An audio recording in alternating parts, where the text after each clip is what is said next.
স্ত্রীর যে গহনা এটার মালিক কে বলেন তো? স্ত্রী। বুঝে শুনে বলতেছেন? বউয়ের যে গহনা, তার যে অলংকার, স্বর্ণ, এগুলার মালিক কি বউ নিজে না স্বামী? এবার বলে স্বামী। কথা উল্টে গেছে। দেখেন, আপনারাই সন্দেহের মধ্যে পড়ে গেছেন। আমি যে গোজামিল বলছি সাধে বলছি?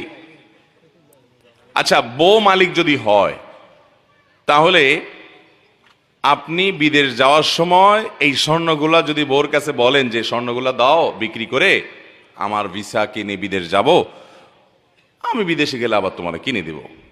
বউ যদি বলে যে স্বর্ণ যেহেতু আমার, আমি তোমাকে দেব না, কারণ কেউ আমার কাছ থেকে লোন চাইলেই কি আমি দিতে বাধ্য? আমার বিশ্বাস হয় না তুমি আবার কবে চাকরি করে টাকা কামায় আমার দিতে পারবা কি পারবা না, সরি আমি তোমাকে দিলাম না। কি বলেন, এ অধিকার মহিলাদেরকে দেওয়া হয়? কোন ফ্যামিলিতে আছে এটা?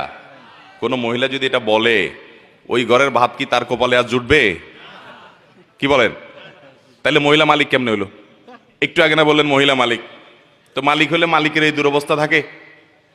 আচ্ছা, আরেকটা এক্সাম্পল নেই, বলেন যদি কোনো মহিলা বলে যে স্বর্ণ গহনা এগুলো তো আমাকে দিয়ে দিছো তুমি, তোমার বাপরা দিছে, তোমরা দিছো, বিয়ের সময় মহর হিসাবে দিছো, যেমনি দিছো দিছো, এখন যেহেতু এটার মালিক আমি, তো আমি এগুলো বিক্রি করে আমার ভাইটা বেকার আছে ওরে দিয়ে দিব, আমার বোনটা একটু কষ্ট আছে ওকে দিয়ে দিব, আমার বাপ মা